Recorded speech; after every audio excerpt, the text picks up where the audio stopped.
Hi, welcome back to the channel. Recently I've been working with Power Automate Dekstop and I think I've learned one or two cool tricks. One of my latest challenges was how to count the number of lines that we have in a text file. And later on maybe save it in an Excel table or something like that. But the difficult part was how to count the lines. Because in tables from Excel, it's easy to do a count rows. But in text files, I found it a little bit of challenging. Let's take a look how we can do that, and make sure to subscribe to the channel and give a thumbs up to the video if you liked it.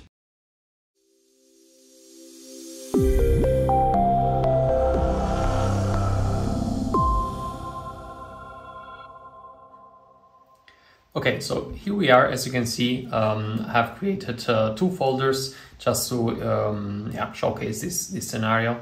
I have here a folder where I have my text files. For now it's only one. And my Excel files where I'm going to save the data. Let's take a look at the Excel files first. So this is just a plain Excel file with one simple table. And let's take a look. Yeah, I have here three columns where I'm going to write the file name, the date, getting it from today's date, and the number of lines from my text file. Okay, so let's close that and let's see what's in the text files folder. So here I have one text document, and as you can see, it's just demonstrating a couple of lines. No? For whatever reason, you might need to know the number of lines here. In my scenario, I had to do that, so that's why I'm showcasing to you now. And if I do a Control A, this is going to show me that there are 40 lines. No? There are 1, 2, 3, 4, 5, 6, 7, 8, 9, 10, 11, 12, 13, 14, 15, 16, 17, 18, 19, 20, 1, 2, 3, 4, 5, 6, 7, 8, 9, 10, 30, 1, 2, 3, 4, 5, 6, 7, 8, 9. So we have 39 lines actually. So from here until there should be 39 lines. But when I do if I will get everything here, when Control A, it will show me here that I have 40 lines because the mouse always goes at one line below. Okay, so if I do I get files from the folder and then I start counting the lines, Power Automate Dekstop will always show you that you have one line more because of that blank line over there. So I could of course just go on and say -1, no? But I thought maybe it's better to make it a little bit safer, and instead of doing always -1, because who knows, maybe sometimes it will work, I will go on and count the lines where the information is not blank. No? So I'm going to do a loop, and I'm going to go through each line and see if it's any data in there, and if yes, I will increment the counter in my variable, otherwise I will not. Okay, so this is my text file. Let's go to Power Automate Dekstop and start a new flow. By the way, Power Automate Dekstop is free. You can download it and install it and play around with it as much as you want. Even better is if you have Windows 11 like myself and it's already installed for you. Okay, so this will be our line counter flow. Let's go that way, and the editor will start in a second. Okay, so for the ones who are not familiar with Power Automate Dekstop, we can see here on the left hand side the actions. This is like in Power Automate Flow, where we have all the actions and with the connectors and so on. So here are all the actions listed in hierarchies, and yeah, you can open them, expand them, and take a look what's inside. There's a lot going on here, so we are definitely not going to go through everything. But yeah, take a look. If you have any questions, let me know in the comments. Here in the middle is where we drag and drop our actions. Right? It's a little bit like Power Automate Flow and a little bit like Power Apps, where we have like a canvas in the middle. On the right hand side, we will see our variables, where yeah, the ones that we've creating during the building of this flow. And the cool part is that you can also see the values that are getting into those variables when the flow is running. Okay, so let's start and getting the current date and time. So searching there, it will filter all that huge list, and we can drag and drop it in the canvas. So this is now the configuration of that action. Now, so we say here, select parameters, retrieve current date and time. We can say only current date, and the time zone can be either from the system or a specific one if you want a date time of some other place. No? So I'm going to change the name of the variable to current date, and I'm going to save it. So now we will see the current date variable on the right hand side. So if I run this flow, it will populate the variable on the right hand side, and as you can see, it says now the 3rd of October 2022. It still brings in the time in there, although I said it should get only the current date, but yeah, it's just a standard time. It's not the current time at the moment. As you can see, it's 12 past 1 p.m. and it's just saying 12 a.m. Okay, so now that we have the daytime, we should go and get the files in a folder. Get files in folder. Then drag and drop it in here. So this is now asking for a folder. No? Keep in mind that in Power Automate Desktop, you can either statically select something, or you can always select a variable.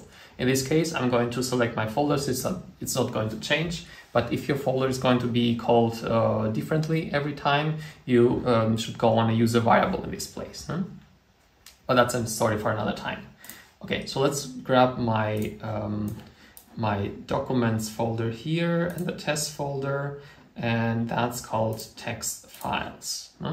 So I'm not going to filter anything. That's why the star, it's the asterisk, or we call it a star, is in here. So saying that bring all the data.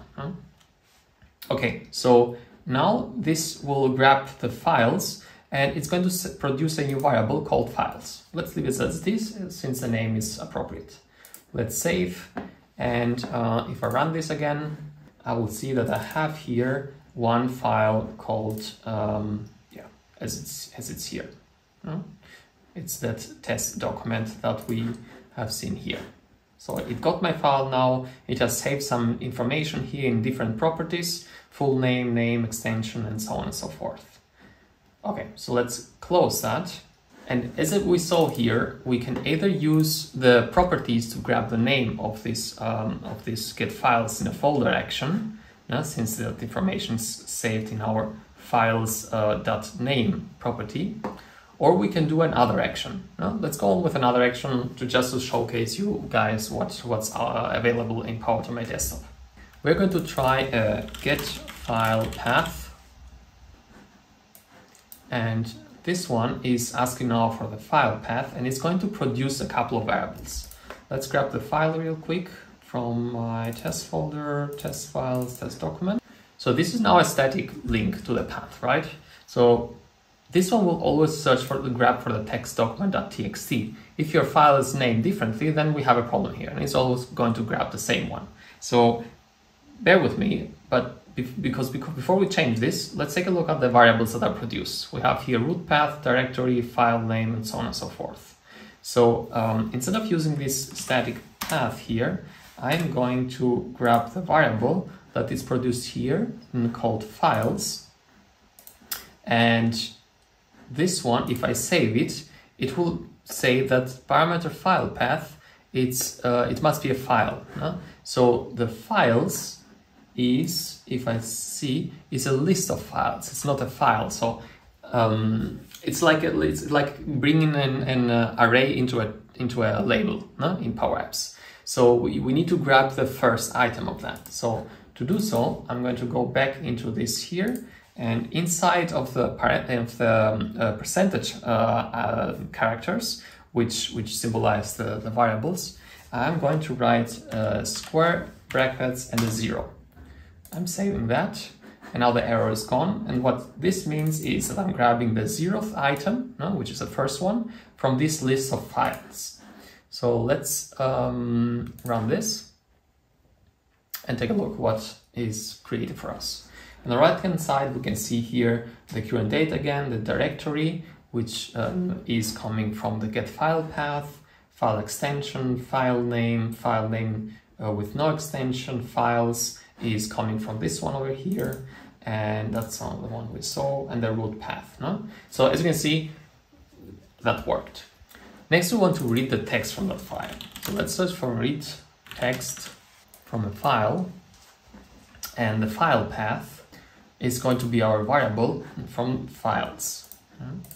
But since this is searching for the first one, we're going to write in brackets, in square brackets, the number 0.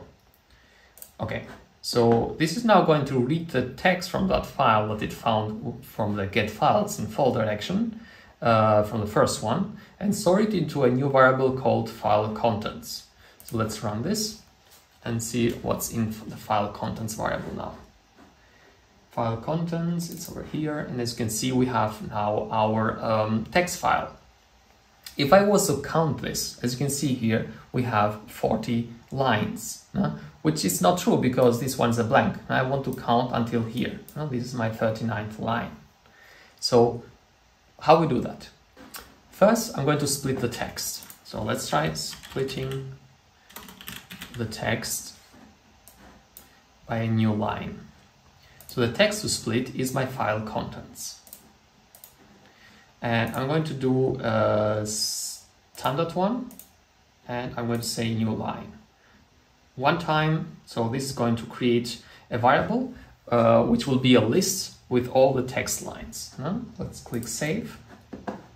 Let's run the action. And let's see, in my variable text list, we now have 39 lines, but because we are starting from 0, it's 40. So the reason is that we have the same thing, but now it is split in a new line. So now we can count it much easier. So this one was our 40th from the action before, and since now we're starting from 0, it's a 39th. Okay, so what I'm going to do next is I'm going to set a variable. Why? Because I want this variable to be incremented inside a loop every time one of those lines is not blank. So this will be my var counter, and it will start from 0. So I'm going to do now a for each loop. For each value to iterate, this one will be my text list.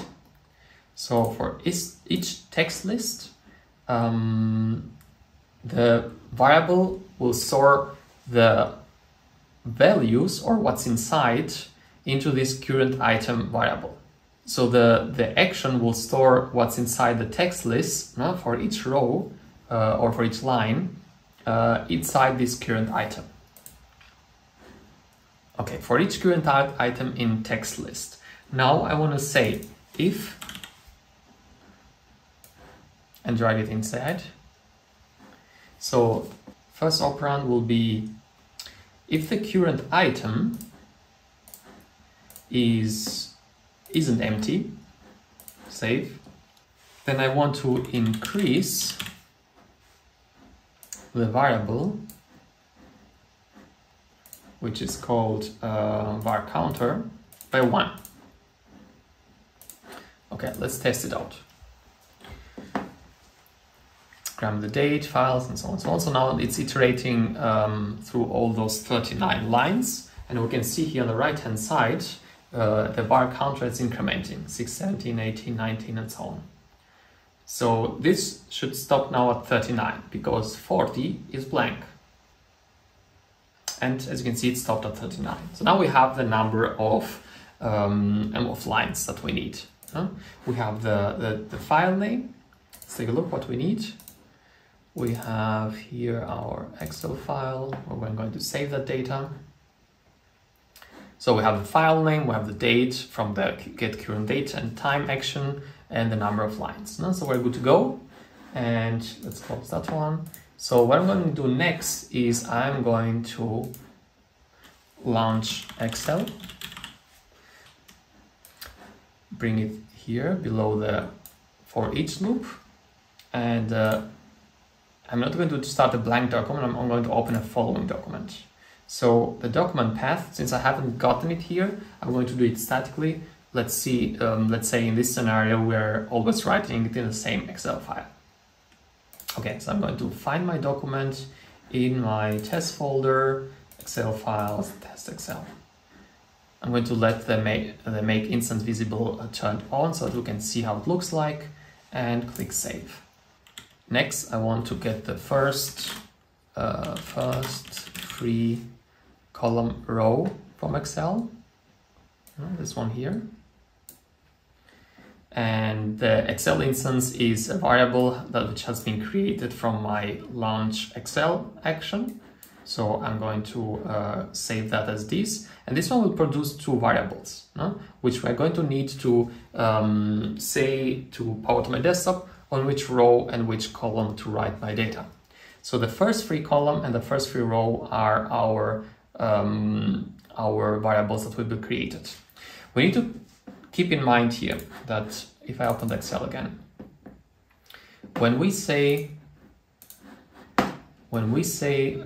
first free column, it will not start from here. It will start from D. So this is for Power Automate Desktop, the first free column in my Excel worksheet. So how can I write here instead of writing inside this one? The first free row is not a problem because the rows are in this dimension. So we are going to have data here, and then it's going to see, here is something written. So let's go one row below. So the first free row will remain as it is. But the first free column needs to be manipulated a little bit so that it always writes where we need it. So what I do is I count backwards. I say first free column is this one. So I'm going to do a -3. So it goes 1, 2, 3 and writes in the file name cell. And the same I will do for the date and the number of lines. So this will be -3, -2, -1. Okay, so let's get the first free column first and have our variables. And next I'm going to do a write to Excel worksheet, I think it's called, yeah. Drag and drop it inside. So the Excel instance is the one from launch Excel, the value to write. So the first one is our file name. So the file name is coming from my get file path part, and it's stored in the variable called file name. We can even search here, file name, and it's a text value, there it is. Write mode on specified cell.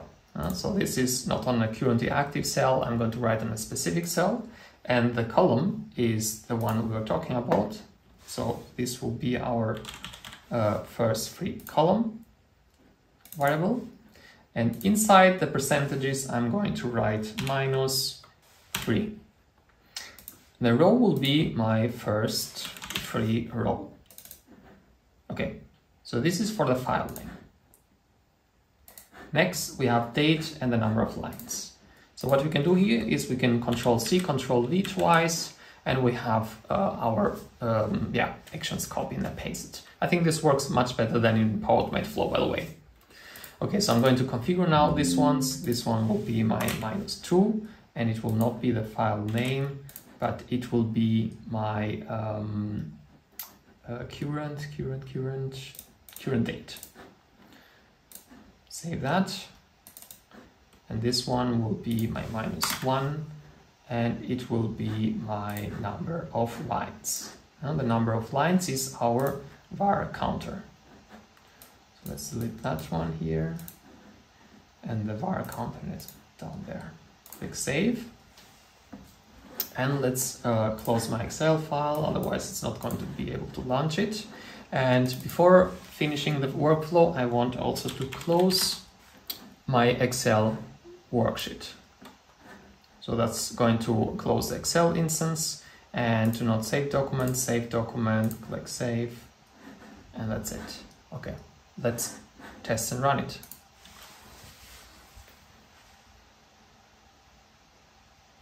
So now it's going through the lines. We can see on the right hand side the var counter counting. And where it says 0, 0, it's because it hasn't any data inside yet. Okay, a couple more.